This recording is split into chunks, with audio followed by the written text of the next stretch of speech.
Chalapathi. Yes madam. ఈ రోజు production ఎందుకు తగ్గింది? బ్యాచ్ నెంబర్ 1 లో వర్కర్స్ వర్క్ నో రూల్ పాటిస్తున్నారు మేడం. ఎందుకని మేనేజర్? వాళ్ళకి రిస్క్ అలవెన్స్ కావాలంట. రిస్క్ అలవెన్స్ కావాలా? మేనేజర్ గా నువ్వేం చేస్తున్నావు? యూసుఫ్ ఎదురు తిరిగాడు మేడం. ఓహో, send him to my room. Good morning madam. నా ఫ్యాక్టరీలో ఇంతవరకు ఎవరైనా స్ట్రైక్ చేశారా? ఎందుకు చేయలేదు? 1979లో ఒకసారి, 1983లో ఒకసారి.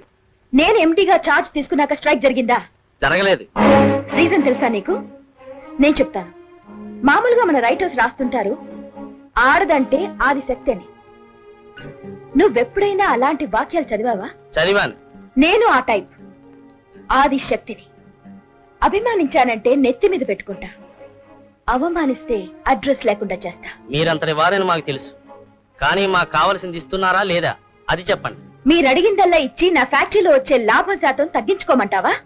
No no, not at all. By 2000 years I must be the highest taxpayer in India.